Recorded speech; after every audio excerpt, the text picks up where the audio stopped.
참여해 주셨습니다. 하나님의 말씀은 사무엘하 11장 1절에서 13절 다 같이 함께 읽겠습니다. 그 해가 돌아와 왕들이 출전할 때가 되매 다윗이 요압과 그에게 있는 그의 부하들과 온 이스라엘 군대를 보내니 그들이 암몬 자손을 멸하고 라빠를 에워쌌고 다윗은 예루살렘에 그대로 있더라. 저녁 때에 다윗이 그의 침상에서 일어나 왕궁 옥상에서 거닐다가 그곳에서 보니 한 여인이 목욕을 하는데 심히 아름다워 보이는지라. 다윗이 사람을 보내 그 여인을 알아보게 하였더니 그가 아뢰되 그는 엘리암의 딸이요 햇사람 우리아의 아내 바세바가 아니니까 하니 다윗이 전령을 보내어 그 여자를 자기에게로 데려오게 하고 그 여자가 그 부정함을 깨끗하게 하였으므로 더불어 동침하매 그 여자가 자기 집으로 돌아가니라. 그 여인이 임신하매 사람을 보내 다윗에게 말하여 이르되 내가 임신하였나이다 하니라. 다윗이 요압에게 기별하여 햇사람 우리아를 내게 보내라 하매 요압이 우리아를 다윗에게로 보내니 우리아가 다윗에게 이르매 다윗이 요압의 안부와 군사의 안부와 싸움이 어떠했는지를 묻고 그가 또 우리아에게 이르되 내 집으로 데려가서 발을 씻으라 하니 우리아가 왕궁에서 나가매 왕의 음식물이 뒤따라 가니라. 그러나 우리아는 집으로 내려가지 아니하고 왕궁 문에서 그의 주의 모든 부하들과 더불어 잔지라. 어떤 사람이 다윗에게 이르되 우리아가 그의 집으로 내려가지 아니하였나이다. 다윗이 우리아에게 이르되 네가 길 갔다가 돌아온 것이 아니냐 어찌하여 내 집으로 내려가지 아니하였느냐 하니 우리아가 다윗에게 아뢰되 언약궤와 이스라엘과 유다가 야영 중에 있고 내 주 요압과 내 왕의 부하들이 바깥들에 진치고 있거늘 내가 어찌 내 집으로 가서 먹고 마시고 내 처와 같이 자리이까. 내가 이 일을 행하지 아니하기로 왕의 살아계심과 왕의 혼의 살아계심을 두고 맹세하나이다 하니라. 다윗이 우리에게 이르되 오늘도 여기 있으라. 내일은 내가 너를 보내리라. 우리아가 그날에 예루살렘에 머무니라. 이튿날 다윗이 그를 불러서 그로 그 앞에서 먹고 마시고 취하게 하니 저녁 때에 그가 나가서 그의 주의 부하들과 더불어 침상에 눕고 그의 집으로 내려가지 아니하니라. 아멘. 오늘도 하나님의 은혜가 여러분의 삶에 가득하기를 바랍니다. 여러분들이 하는 모든 일들이 하나님의 영광을 드러내는 복된 일들이 되기를 주님의 이름으로 축복합니다. 우리가 이 살아갈 때에 날마다 또한 여러 가지 많은 유혹의 거리들이 우리 주변에 찾아올 때가 있습니다. 임계점이라는 단어가 있습니다. 임계점이라는 단어는 기체가 액체로 바뀌는 시점, 그리고 액체가 고체로 바뀌는 시점, 그 시점을 임계점이라 그렇게 이야기합니다. 액체가 고체로 바뀐다라는 것은 이제 액체가 점점 물러지는 것을 굳어져서 완전히 고체로 만져서 이렇게 딱딱한 물체로 바뀌는 그 시점, 우리가 물로 보면 물이 얼음으로 바뀌는 그 시점, 그리고 물이 수증기로 바뀌는 그 시점을 임계점이라 그렇게 이야기합니다. 이 임계점은 이게 이렇게 바뀌는 시점, 정확하게 그 시점이 되면 이게 액체가 고체로, 고체가 액체로 변화된다라는 거죠. 그래서 액체가 고체로 바뀌는, 물이 얼음으로 바뀌는 그 시점을 우리는 영도라 그렇게 이야기하고, 그리고 액체가 기체로 바뀌는 그 시점을 백도라 그렇게 이야기합니다. 그래서 백도가 지나면 끓는 물이 되어서 점점 수증기로 바뀌어 기체로 날아가 버리게 되는 것이죠. 이처럼 우리가 영적으로 무장하는 영적인 임계점도 있다라는 것입니다. 우리가 하나님의 은혜로 가득 차 있고 날마다 주의 말씀 앞에 굳건하게 서고 말씀대로 살아가면 우리는 영적인 사람이 됩니다. 그런데 이것이 좀 여유가 생겨지고 우리의 시간적인 여유가 있고 그리고 또 말씀과 어떤 영적인 훈련이 점점 나태해지기 시작하면 이러한 영적인 임계점이 되어서 이 임계점이 되면 사단의 유혹이 찾아왔을 때 금방 넘어가 버리게 된다라는 것입니다. 오늘 그 영적인 임계점에 서 있는 사람이 있습니다. 그 사람이 바로 다윗이었습니다. 다윗은 어떤 사람입니까? 어릴 때부터 하나님의 말씀에 충실한 사람이고 하나님께서 특별하게 인정해서 하나님께서 이스라엘을 맡긴 그러한 사람입니다. 오랜 기간 동안 도망자로 살아가다가 그리고 오랜 기간 동안 전쟁의 리더로 살아가다가 이제 좀 여유가 생겼습니다. 오늘 성경에 보니까 1절에 그 해가 돌아와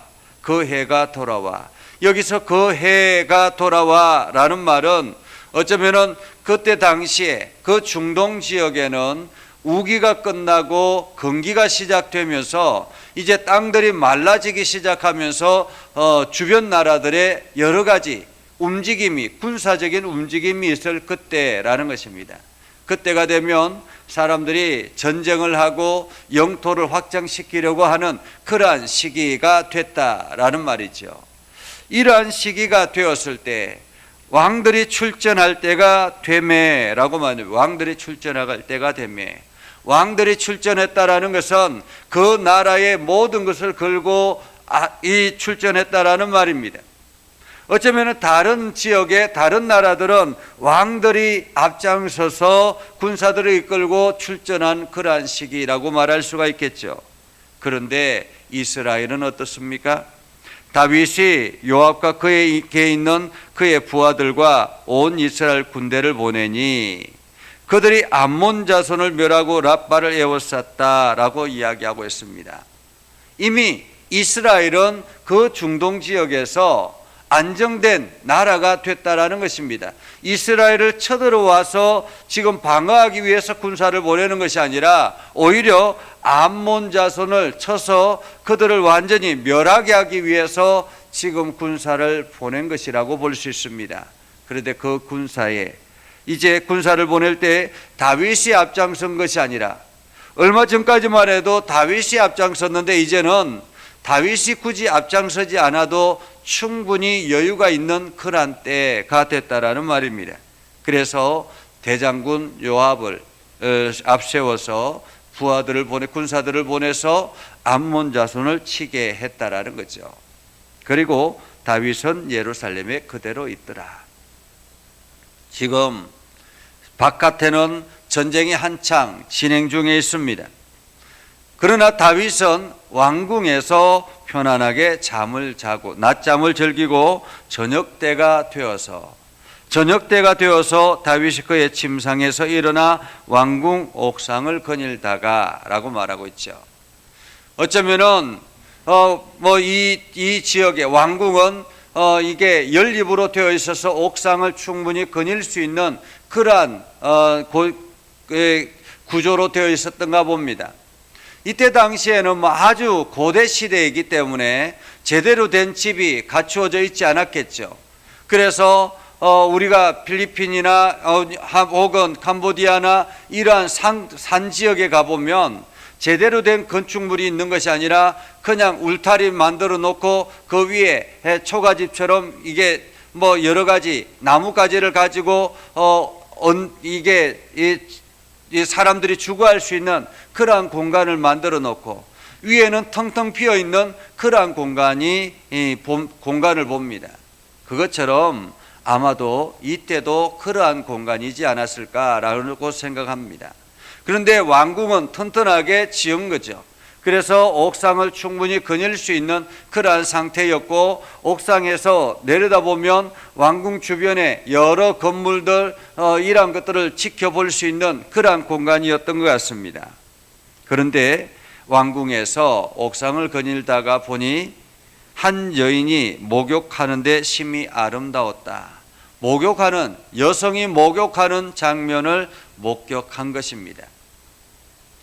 여성이 목욕하는 장면을 보고는 너무 그 장면이, 그 여인이 아름답게 보인 것이죠. 다윗이 사람을 보내서 그 여인이 누구냐라고 물어보니 그 사람은 엘리암의 딸이요 햇사람 우리아의 아내 밧세바였습니다. 엘리암은 어쩌면은 다윗의 신복 중에 한 사람이라고 볼 수 있습니다. 오랜 기간, 광야 기간 동안 다윗을 따라다녔던 그러한 사람이라고 볼 수 있습니다. 그 사람의 딸이요. 햇사람 우리아는, 햇사람이라는 말은 이민 2세라고 말할 수 있겠습니다. 이게 유대인이 아니고 이민자라고 볼 수 있겠죠. 그런데 그의 이름이 우리아입니다. 여호와는 나의 빛이란 의미를 가지고 있는, 뜻을 가지고 있는 우리아. 한마디로 영적인 충실한 그러한 사람, 이름을 가지고 있는 사람이라고 볼 수 있죠. 우리아의 아내 밧세바였습니다. 다윗이 여기서 그냥 멈추었으면 얼마나 좋았을까요? 그런데 다윗은 멈출 수가 없습니다. 전령을 보내서 그 여인을 데려오라 라고 이야기합니다. 그런데 그 여인이 왔는데 그 여자가 그 부정함을 깨끗하게 하였으므로, 부정함을 깨끗하게 하였다라는 말은 여성이 한 달에 한 번씩 하는 월경의 기간이 끝났다라는 말입니다. 아마도 월경의 기간이 끝나고 목욕을, 몸을 씻고 이제 정결하게 했다 한 그러한 때에 다윗이 그 장면을 본 것입니다. 더불어 동체맘에 그 여자가 자기 집으로 돌아가니라. 강간을 한 것이죠. 강간을 하고 여성이 돌아갔습니다. 그리고 난 다음에 5절에 보면 그 여인이 임신하매라고 말합니다. 그러니까 돌아가고 난 뒤에 아무 일 없듯이 마치 2, 3개월이 지나간 것이죠. 여성이 임신을 깨닫게 될 때가 보통은 2, 3개월 정도 걸리지 않습니까? 그렇기 때문에 2, 3개월의 기간이 걸렸다라고 말할 수 있습니다. 여러분, 2, 3개월이 걸린 그 기간 동안 다윗은 아무렇지도 않게 시간을 보낸 것입니다. 그 기간 동안에 바깥에는 어떤 일이 있을까요? 여전히 전투가 진행 중에 있습니다. 전투가 진행 중에 있었다라는 말은 어쩌면은 그 전투가 맹렬했다라고 말할 수가 있겠죠. 오랜 기간, 장기간 동안 그 전쟁이 끝나지 않았다라는 것입니다. 2, 3개월의 시간이 걸릴 정도로 아직까지도 전쟁이 끝나지 않은 그런 때라고 말할 수 있습니다. 임신함에 사람을 보내 다윗에게 내가 임신했다라는 소식을 듣습니다. 이 이야기를 듣고 난 다음에 다윗은 어떻게 합니까? 요압에게 우리아를 보내라. 전쟁 중에 있는 우리아를 보내라 라고 이야기하죠. 한마디로 은폐를 시도한 것입니다. 우리아를 보내서 우리아가 이제 다윗에게 찾아왔습니다. 다윗에게 요압의 안부, 그리고 군사의 안부, 싸움의 여러 가지 일들, 지금 어떻게 진행되는가, 이러한 것들을 물어봅니다. 마치 전황을 알기 위해서 우리아를 보내라 라고 한 것처럼 말입니다. 그리고 난 다음에 다윗이 이 우리아에게 휴가를 줍니다. 내 집에 가서 이제 편안하게 발을 씻고 잠을 자라 라는 말이죠. 내 집에 가서 발을 씻고 잠을 자라. 우리아가 왕궁을 나갔습니다. 음식물이 뒤따랐습니다. 음식물이 뒤따랐다라는 말은 왕이 음식물을 내렸다라는 말이죠. 왕이 우리아에게 음식물을 내렸습니다. 이 음식물을 가지고 집에 가서 아내와 동침하고 편안하게 먹고 즐기고 하루를 푹 쉬라라는 말이었습니다. 그런데 이 우리아는 너무 우직한 신하였습니다. 우리아는 집으로 가지 아니하고 왕궁문에 그의 주위 모든 부하들과 더불어 잔지라. 우리아 혼자 온 것이 아니라 우리아가 이끌고 있는 부하들과 함께 왔던 것입니다. 그래서 부하들과 함께 잠을 잡니다.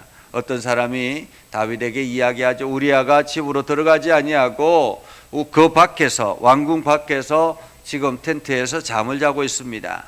다윗이 다시 우리아를 불렀습니다. 왜 이 집에 들어가서 아내와 함께 동침하지 아니하고 아내와 함께 자지 아니하고 바깥에서 자느냐라고 물었더니 우리아가 11절에 이렇게 대답하죠.